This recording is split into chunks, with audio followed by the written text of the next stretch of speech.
Ay, dyan! Na-ospital daw po si Bongbong Marcos, tinakbo daw sa emergency. Nako, ewan natin ha. Yan ang ating pag-uusapan ngayong araw na to kasi iba't ibang haka-haka ang lumalabas ngayon sa social media. Yung iba tuwan-tuwa. Yung iba naman masama ang loob.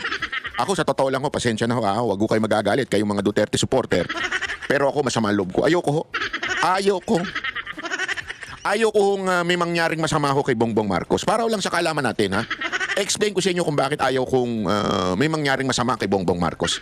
Panoorin nyo lang ho itong video na ito para maintindihan ninyo kung bakit ganun ang aking saloobin na ayaw kong may mangyaring masama kay Bongbong Marcos.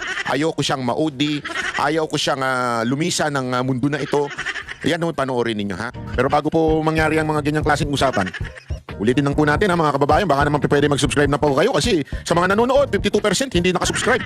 Pero alam nyo ha, nakita ko yung statistics ha, medyo umaangat na po ito. Marami na po ang nanonood na nakasubscribe. Pero kung maaari pa, yung iba pa, yung remaining na nanonood, baka naman pwede hong tayo mag-subscribe. Okay, ito na nga. Para naman, wag nyo kagad akong hinuhusgahan kasi kayo mga judgmental kayo eh. Title pa... Sandali, may buhok.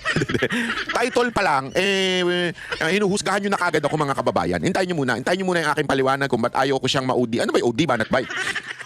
Over delusional. Hindi. Iba po. Sabihin po ng OD is overdose. Yan po kasi ngayon ang sinasabi ng iba dyan, na overdose daw. Baka naman na overdose na si Bongbong Marcos. Bakit siya na-overdose? Na-overdose sa kape, pwede din, di ba? Na-overdose kaya sa tsaka. O, na-overdose kaya sa pagsisinghot ng mga substance na hindi natin alam. Depende yan kung anong overdose. Maraming klase ng overdose. Ako kasi na-overdose na ako ng Wagyu. Gago! Na-overdose na ako ng Wagyu. Breakfast ko, Wagyu. Pag ano ko, Wagyu. Pag ano ko, Wagyu na naman. Hanggang makatulog ako, Wagyu pa rin na nasa isip ko. Hindi, biro lamang po. Kasi meron po ako nabibilang murang Wagyu eh. Hindi ko sasabihin sa inyo, ba't ko i-share? joke lang. Anyway, ayun na nga po, ngayon po pinag-uusap-usapan na baka daw na overdose. Alam naman po natin, di ba, yung sinabi nga ho ni Madam Amy Marcos, yung kanyang kapatid po niya nagsabi, hindi po ako. Kapatid niya nagsabi na ang breakfast daw ni BBM ay, alam mo na, si Mary Jane. Kilala niyo si Mary Jane, di ba? Tapos ang nakakailang session nga daw sila sa isang araw. Hindi po ako nagsabi niya, si Amy Marcos. Ngayon, napagtanto tuloy ng mga iba nating kakababayan, naku, baka naman na overdose na yung animal na yan. Sana naman, yun ang sinasabi ng iba. Nakikita ko lang eh. Sa social media, pinost ko kasi sabi ko doon sa social media ko, doon sa bago kong Facebook account. By the way, Highway, meron pala akong bagong Facebook account kasi alam mo naman, yung mga hindot, ni-report tayo, minus-report tayo, kaya nawala yung Facebook account natin. Meron tayong bagong Facebook account doon. At sabi ko nga doon, kung na-OD, sabi ko, wag naman po sana. Ayoko pong ma-OD si Bongbong Marcos. Tapos nagsabi ng iba, hindi, okay lang yung ma-OD na siya. Kahit hindi na makulong.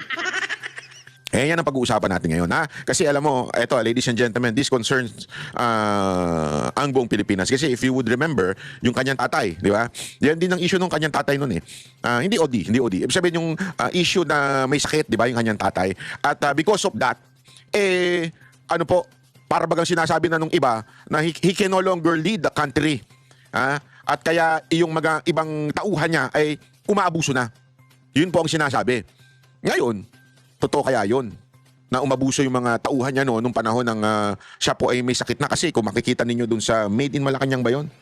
O tama, dun sa Made in Malacanang na pelikula ni Senator Amy na nanggaling po mismo sa anak hindi po nanggaling ko gani-ganino. And doon talagang may sakit na po si Senior, Marcos Senior. At doon tila hindi na siya makapagdesisyon at iba na nagdidesisyon. Kaya eventually binitbit na siya ng Amerika sa Amerika. Di ba ho? Yun ang sitwasyon. So ngayon, yan ang tinatanong ng taong bayan ngayon. Ito hubang si Bongbong Marcos ay gano'n na rin ba sitwasyon? Kasi mapailang araw na pong hindi nagpapakita in public eyes itong si BBM. At the same time, biglang in-announce ngayon ng Malacanang na siya ho ay dinala sa ospital. For discomfort, yun lang ang sinabi. Pero tingnan natin, papanoorin muna natin itong balita. Dinala po si Pangulong Bongbong Marcos sa isang ospital sa Quezon City kagabi. Yan ay matapos umanong makaranas ng discomfort ang Pangulo. At mula sa Malacanang, nandyan po si Maricel Halilimase. Kamusta na daw ang Pangulo? Ano bang nangyari sa kanya?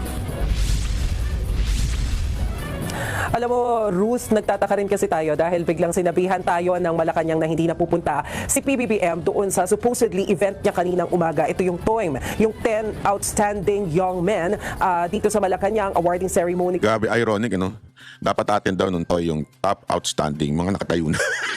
Isa hindi makatayo. Hayop yan.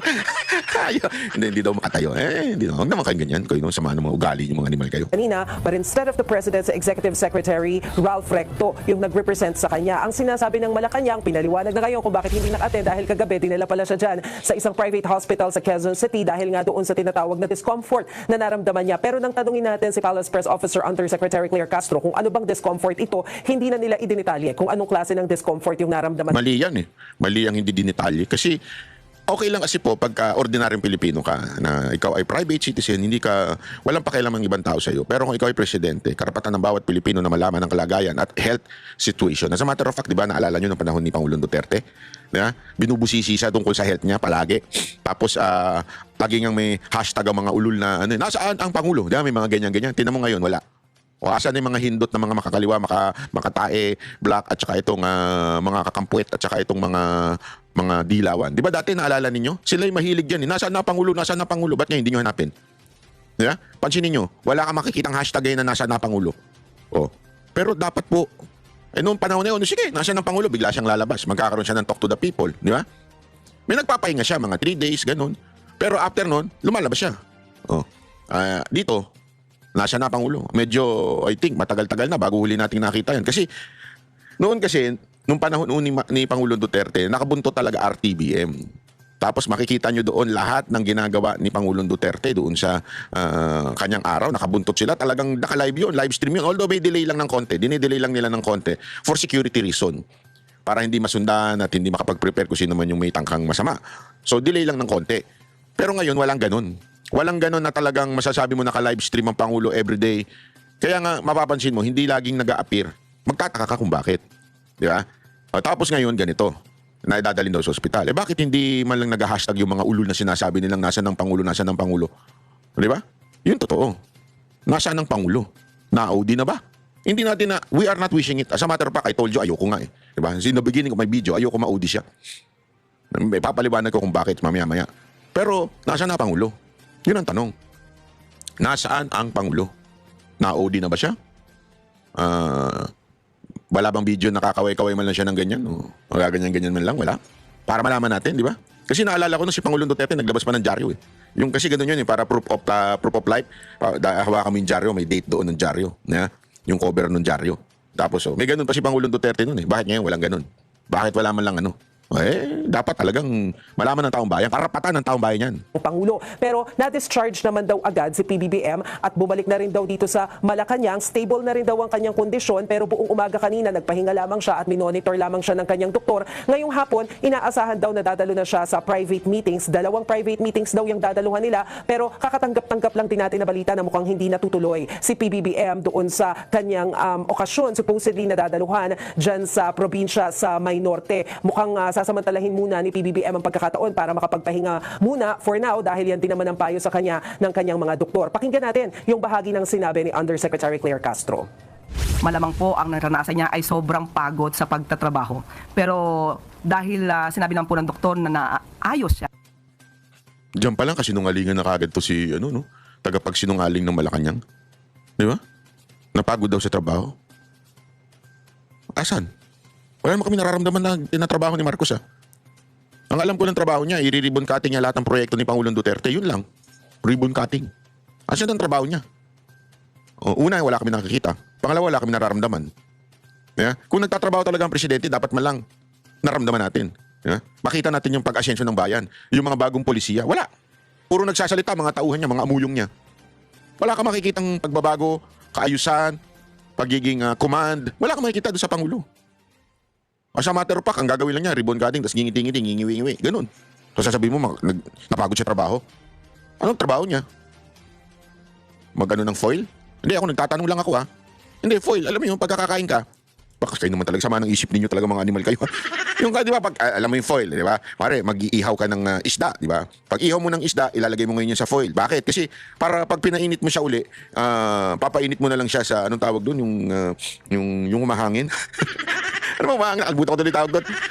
O basta yung may hangin. Hindi na uso ngayon microwave. Yung hangin na ngayon, tapos ilalagay mo ngayon sa foil yun para hindi masunog, di ba? O di kaya naman, papainit mo, nasa foil. Yung ibig sabihin ng foil, kayo talaga, At maganda naman ang kanyang kalusugan. Siya po ay nasa Malacanang at muli magtatrabaho maya-maya lamang po. Nasa Malacanang daw. And Ruth, Naniniwala ba tingnan kayo? natin yung reaksyon ng Malacanang tungkol nga dito sa ikalawang impeachment complaint na inihain laban kay PBBM. Nako, may Gaya impeachment ng complaint? impeachment complaint, confident daw sila na ito ay walang malinaw na basihan para mapatalsik si PBBM. Yung sinasabi nila na mga betrayal of public trust at yung pagbabalik daw ng pork barrel sa ilalim ng Marcos administration. Ang sabi dyan ng Malacanang, magpakita ng ebidensya Yun. ng naghain ng impeachment laban kay PBBM. Pero sila Yun. naman daw ay confident na hindi matibay ang mga grounds na ito. Pero Hindi, sandali sinasang-ayunan ko si Yusek Castro dyan magpakita ng evidence for the impeachment of BBM. Ngayon, ibabato ko rin sa'yo. So, pakita rin kayo ng ebidensya that the president is well and kicking. Alive and kicking. Dapat ipakita nyo rin yung ebidensya, hindi pwedeng laway lang. Karapatan namin yan, bilang Pilipino na nagpapasahod sa inyo, karapatan namin malaman kung anong kalalagayan ng presidente. Ako gusto ko malaman talaga. Kasi gusto ko malakas siya, buhay siya at kaya niyang harapin ang lahat ng akusasyon sa kanya. Mamaya, pag-usapan natin yan bakit gusto ko siyang hindi mayari. Hindi, ako talaga honest, ayoko mayari siya. Unfair pag nayari siya. Bakit? Hindi niya pagdudusahan ng mga ginawa niyang katarantaduhan sa bayan nato. Yan ang dahilan. Hindi pa pwede, ligtas na siya? Doon na siya sa impyerno? Hindi pa pwede. Kailangan makita ng taong bayan ang ginawa niyang pinagdudusahan niya, ang katarantaduhan, kapabayaan niyang ginawa sa bayan na ito. Yan ang katotohanan. Yan ang gusto kong mangyari. Gusto kong mangyari ay dapat ay malaman niya na hindi natuwa ang bawat Pilipino sa ginagawa niya sa kahayupan at kapabayaan niya sa bayan na ito. Yan ang totoo. respetuhin pa rin daw nila ang due process. Ruth? Yan po ang Express Report ni Maricel Halili. Mga kapatid, Ruth Cabalco para sa mabilis na pasada ng mga Ayan po yung balita. Pakinggan natin yung buong kasi dito may mga nahuli tayong sinabi nito ni Claire Castro na bubukingin natin. Magandang araw, Malacanang Press Corps. We have an official statement. The President spent the night under medical observation as a precautionary measure after Dito piling-pili yung salita niya, di ba? Under observe daw. Ayaw pang sabihin na itinakbo. Di ba? Ayaw pang sabihin na itinakbo sa emergency. Talagang observe lang. Ano yung bigla-bigla? Ay, naisipan ko. May isipan ko pumunta sa ospital para lang ma-observe ko yung sarili ko. Aminin nyo na tinakbo sa emergency. Huwag na kayong puro palusot. Tama, mali. Puro kayo palusot experiencing discomfort. His doctors advise rest and monitoring, and his condition remains stable. The President continued to carry out his responsibilities while under medical observation and has returned to Malacanang. Thank you. Magandang umaga po, Yusek. Ma'am, before I proceed to my original question, just to follow up on the President's health, may we know what particular discomfort did the President experience? Yan. Ano ba yon? Discomfort? Nagtatae? Acidic? Ano ba mga discomfort? Hirap makahinga? Asthma? Minor stroke? May minor ba stroke? Minor heart attack? Ano ba? Ay, kasi sabi discomfort di ba? Baka naman burp ng burp. Gumaganon ng gumaganon. Sinisipon? Grabe discomfort yun, sipon Nasusuka, naduduwal? Nakalunok ng takwan? Ano pa? O baka naman nasobrahan. Saan nasobrahan mga kababayan? Nasobrahan sa kilawin. Bakit kilawin? Hindi kasi pagka nasobrahan ka sa kilawin, alam mo yung kilawin, tuna, gano'n. Minsan sumasakit yung tiyan mo kasi maasim, tapos minsan hindi press yung tuna na yun. Kaya magkakaroon ka talaga ng discomfort nun. Ano dahilan? O nasobrahan sa di umano, allegedly, yung sinabi ni Senator Amy na bumabatak yung kapatid niya. Baka naman nasobrahan na doon. Bakit di nyo sabihin? Anong sasagot mo? Tagapagsinungaling ng Malacanang? Last night? Hindi po sa atin na nabanggit kung ano ang Tumabi ka na dyan. Wala ka palang alam Lumayas ka na sa posisyon mo. Wala ka palang alam. Gago! Hindi, kung wala kang alam, lumayas-layas ka na dyan. Walang kwenta yan. na discomfort na kanyang naranasan. But ang importante po rito at dapat natin maipaalam sa ating mga kababayan na siya po ngayon ay muling nagtatrabaho at nasa Muling nagtatrabaho, Napakasinungaling din itong aling to, no? Mantakin mo, nagkaroon ka ng discomfort, tinakbo ka sa ospital, di ba? Nakabalik ka na ngayon, tapos muling nagtatrabaho, pero hindi ka naman nakikita ng tao. Alam mo, kung ako sa'yo, pwede mo naman sabing nagpapahinga, di ba? Recovery. Walang ganun. Nakaano ka ng discomfort to the point na dinala ka sa ospital. Kasi, yun nga lang discomfort na konti, nagtatay, hindi ka naman dadalhin sa ospital nun di ba? Masakit ang ulcer mo. Hindi ka naman dinadala sa ospital, bibili ka lang ng inumin di ba? Na gamot. Kung ganun lang yung mga discomfort mo. So, ibig sabihin, nung pag dinala ka sa ospital because you are experiencing discomfort, ibig sabihin, medyo malala, kaya nga ang tinawag doon, emergency room Ibig sabihin ng emergency, ibig ba sabihin ng emergency, hindi emergency? Kaya nga emergency, di ba? Kasi nga, mukhang hindi mo na kaya solusyonan ng mga home remedy medicine o over-the-counter medicine. Kaya ka nga tumakbo ng ospital. Unless nag-iinartian. Ay, sumakit yung kuko ko, punta ako sa ospital. Ganon? Talaga ba hinang nilalang? Ganon lang ba siya?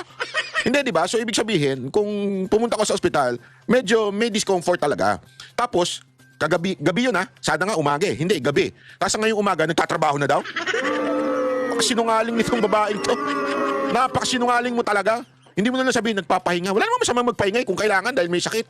Lahat naman tayo nagkakasakit. Pisikal.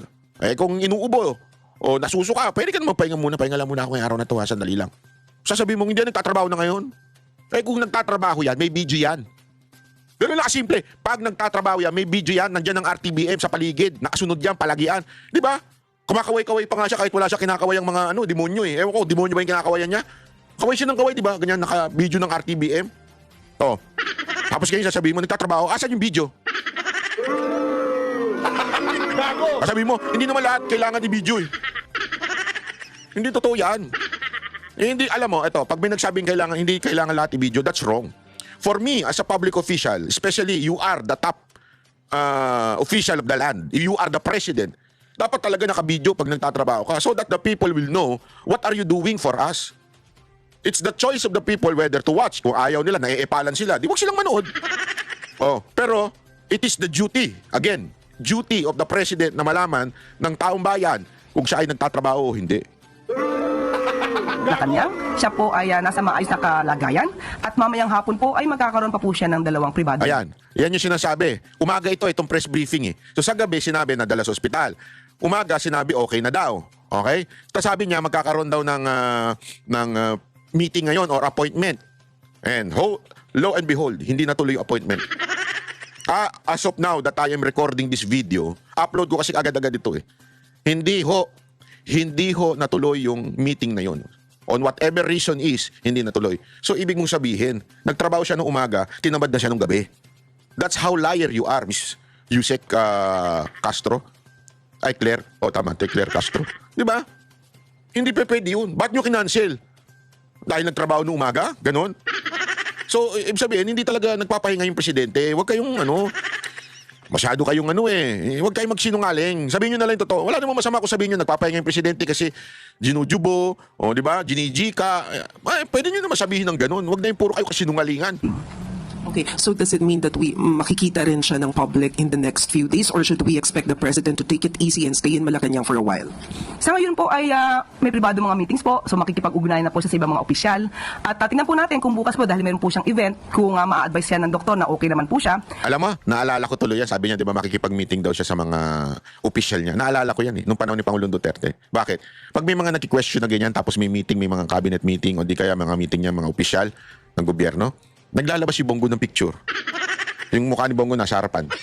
Tapos nandun si Pangulo Duterte sa likod. Then, as a proof, di ba? Bakit walang proof na ganyan ngayon? Hindi, totoo yun. Di ba naglalabas si Senator Bongo, kaya nga ang tawag sa kanya, pambansang, anong tawag doon? Pambansang whatsoever. Basta, yun. Dahil nga, sa lahat ng picture ni Pangulong Duterte, nandun yung mukha niya nasa harap. O hindi sa harap, nasa likod. Poker face, di ba? Hindi man lang nag-smile. Malamang po ay makikita rin agad natin ang Pangulong. Ivan Marina, GMA7. Yusek, have you personally seen the president and can you tell us your observations of his overall condition? Sa ngayon po, hindi ko po personal nakita ang ating Pangulo. Yari ka ngayon. Nakita mo bang personal? Kung hindi mo pala nakita ang personal, huwag ka nang display dyan. Di ba? Wala kang palang alam Good morning, ma'am. Nasagot nyo na yung unang tanong ko kung nasaan si Presidente. Follow up na lang po, mayroon ba kaming dapat ipag-alala sa lagay ng kalusugan ngayon ng Pangulo? Wala po. Kailangan lang din po namin masabi sa inyo kung ano po yung naranasan ng Pangulo kagabi dahil Kahit nung madaling araw po ay nagtatrabaho po ang Pangulo. Malamang po ang naranasan niya ay sobrang pagod sa pagtatrabaho. Pero dahil sinabi naman po ng doktor na naayos siya at maganda naman ang kanyang kalusugan, siya po ay nasa Malacanang at muli magtatrabaho maya-maya lamang po. Clarification lang po, na-ospital po ba si Presidente kagabi o dyan lang siya sa bahay nila pinuntahan ng doktor? Yan po ay hindi po nabigay sa atin ng pinakadetalye. Okay. Isa pang question, ma'am. Sabi po ni MMDA General Manager General Nicolas Torre III, hindi pa siya retired sa PNP at hindi po siya So ayan yung sitwasyon ngayon ni Bongbong Marcos. Ha? Eto, isingit lang natin bago tayo magtapos kasi napaka-importante nito. Alam mo, si Torre. Ito kasi si Torre, alam naman po natin na talagang sinisipa na, sinusuka ng administrasyon na ito to the point na tinanggal ka siya kagad siya as PNP chief. Tapos, binastos ba siya by giving a position na sobrang lower? Sana nga kung chairman ka o head ka ng MMDA. Hindi eh. MMDA manager. Ang ina niya. Imaginein mo ikaw nasa kumpanya ka. Ha? Ang posisyon mo vice president kasi ganito yan, presidente, di ba? O syempre si Marcos yun. O halimbawa sa kumpanya, si presidente ng kumpanya, presidente ng Pilipinas. Tapos merong mga VP. Maraming VP. Vice President for ganyan sa kumpanya, Vice President for Administration, Vice President for Security, Vice President for ganito. Maraming ganyan. Alam ko yan kasi yan ang posisyon ng aking ama nung bago siya mag-retire. Vice President for something, di ba? Alam mo, si Torre parang ganyan. Vice President for Security and Peace, something like that, ng kumpanya. Di ba? So kung meron mang ganon, nandun ka na sa posisyon na yun. Binigay ka na, doon ka na. Kunwari, kumpanya ni Banat by Corporation. Ganun. Marami akong hawak. Hotels, resort, restaurant. And I'm the president. I'm the CEO. And my vice president ay si Jay Guevara, halimbawa. Si Jay Guevara ang aking vice president for security kasi mukhang security guard. Di ba? Hindi ko naman nilalait kayo talaga. Ibig sabihin kasi malaki, maitim, parang di ba? Vice President for Security and Maintenance. Ang sabihin ng maintenance ng Peace and Maintenance, something like that. Invento na lang yun. Pero yun na yung position mo. Doon sa Banat by Corporation. Biglang tinawag ko siya, di ka dito. Ayaw mo sumunod kasi sa akin. Halika dito. Lipat na kita ha. Doon ka na lang sa manager. Manager ng isang restaurant. Anong ibig sabihin nun? Bakit mo inilagay doon bilang manager na lang ng isang restaurant? Hindi na ng national. Remember, MMDA is not national. It is part of the national government. Pero hindi niya sakop ang national. Bakit? Kaya nga MMDA, Metro Manila, Development Authority. Metro Manila lang ang sakop ng MMDA. Walang MMDA sa Cebu, walang MMDA sa Davao, walang MMDA sa ibang lugar. Kasi nga, Metro Manila. Kung meron mang dyan, iba na tawag. Etong pinaglagyan ni Torre, MMDA, Metro Manila Manager. So, ibig sabihin mga kababayan, kung ikaw ay isang manager, binaba kita sa pwesto mo, kulang na lang, mag-resign ka na lang, mahiya ka sa balat mo. Ni-retain na lang kita dyan kasi kawawa ka naman. Diba? Parang ganun eh. Hindi ka kasi masunurin, sobrang yabang mo, inilagay na lang kita dyan sa baba. Bahala ka dyan. Diba? Ibig sabihin, talagang pinagtatabuyan na siya. Mantakin mo pinagtatabuyan plus ito pa. Ng optional retirement, taliwas po sa sinasabi ngayon ng NAPOLCOM. Paano po natin maire-reconcile yun ng executive, considering na yung executive po ang nagtatalaga ng mga opisyal natin sa gobyerno? Wala po bang magiging conflict doon? Opo. Nakausap po mismo natin si General Torre at malamang po ay nagkaroon lang ng konting misunderstanding pero muli, the President appointed General Torre as the General Manager of MMDA. He took his office. He is now actively performing his job as the General Manager of MMDA. And for his optional retirement, he will receive full benefits and emoluments as a 4-star General. So, ibig sabihin po ba nito ay maililipat na o willing na siya na ilipat yung 4-star rank niya kay General Jose Melencio Nartates? Yan po ang sinabi natin sa kanya. Noong una kasi ayaw pa mag-retire ni Torre. So nagkakaroon ng confusion ngayon. Kasi sabi ng NAPOLCOM, hindi, retired na yan, matik na kasi wala na siya sa PNP. Inilipat na siya sa MMDA management. So wala na dapat siya. Pero ano ginagawa ni Torre ngayon? Ayaw niya pang bitawan ang posisyon ng kanyang pagiging 4-star. Sinasabi niya, hindi! Hindi! 4-star pa rin ako! Umasal diwata na siya. 4-star pa rin ako! Hindi pa pwede! Tapos tinanong ngayon ng Malacanang, ano ba? Totoo ba na 4-star pa rin siya o totoo yung sinasabi ng NAPOLCOM? Ngayon, kinaklaro ni Claire Castro na nagkausap na daw sila ni Torre at alam na ni Torre na hindi na siya 4-star. Mantakin mo, Torre, nilalaglag ka ng Malacanang. Mag-tell all ka na kasi, Tore. Yan ang ano sa'yo, problema sa'yo eh. Kapit tuko ka pa, sip-sip ka pa kay Marcos hanggang ngayon, habang si Marcos patuloy kang nilalaglag. Di ba? Magsabi ka na ng totoo. Sa lahat ng mga kawalang niya ang ginawa mo, sino nagutos sa'yo, ano utos sa'yo, sabihin mo na lahat ng kalokohan na yan. Di ba? Para naman kahit pa paano, may balik yung konti mong dangal. Kung magsasabi ka ng totoo. Kasi ngayon, ultimong administrasyong pinagsilbihan mo, administrasyong inalila ka, administrasyong sinunod mo. Ngayon, kahit ultimo yung 4-star mo, sinasabi wala na sa'yo yun. Wala ka na. Ayan, sinasabi ni Claire Castro ngayon. Di ba? Totoo ba yan? Wala ka na talagang 4-star. So, anong tawag nila sa'yo? Tapos ngayon, nilalaglag ka pa nung nilakso na kesyo gusto mo daw makialam doon kay Bernardo. Ito nga alam mo, something weird doon sa part na yun eh. Bakit niya gustong makialam kay Bernardo? May nag-utos ba sa kanya na sa taas, oy, kunin mo yan si Bernardo. Turuan natin yan. Atin yan. Sinong nag-utos sa'yo? Ngayon, definitely, ibang ano yun, ibang sekta, ibig sabihin, ibang tao yun. Kasi nilalaglag ka ng administrasyon at sinasabing pinilit mong kunin pero hindi pumayag si Bernardo. So talagang nilalaglag ka. Hindi mo ba nararamdaman yun, Tore? Ganyan ka ba katanga? Sorry ako nagtatanong lang ako Ganyan ka ba katanga? Hindi, huwag ka magtanga-tangahan. Don't be, again hindi po mura ang tanga. Foolishness, it's even in the Bible. Di ba? Nandun po yun, foolishness is stupidity. Nasa Bible po. Foolishness pa lang nasa Bible, hindi stupidity. Foolishness. So ibig sabihin, huwag kang tanga-tanga. Huwag mong hayaan na ginagawa kang tanga ng mga tao dyan sa Malacanang. Talagang sobra-sobrang nilalaglag ka na. Pakiramdaman mo naman yan. Ngayon, ang hinihingi lang naman ng taong bayan sa'yo, you tell all. What really happened nung mga nakarang arrest mo kay Pangulong Duterte, yun yung pagsuko ni Pastor Kibuloy sa'yo. Di ba? Alam ko na mayroon ako nadidinig. Medyo tumetell all ka na daw. Sana naman, totoo yan. I-tell all mo na sa korte. Isagad mo na. Di ba? Isagad mo na nang magkaalaman talaga. Yan naman, ma'am. Okay na sa kanya yun. Accepted na niya. Accepted po niya yun. Dahil po tinanggap niya po ang posisyon na ito, alam niya naman po kung ano po ang maaaring mangyari at muli, ang mangyayari lamang po, siya po ay tatanggap ng benepisyo, full benefits at lahat ng emoluments as a 4-star general. Okay, so wala na tayong magiging problema doon. Wala na po. Okay, salamat po, ma'am. Salamat. Tingnan mo, may problema dahil sa'yo. Mantakin mo yun. That's how sinasabi nila. May problema dahil sa'yo. Ay nako. Anyway, Tore, magising-gising ka na ha. Okay, maraming salamat po. Magkita-kita ulit tayo sa susunod na ating upload ng video. Bye.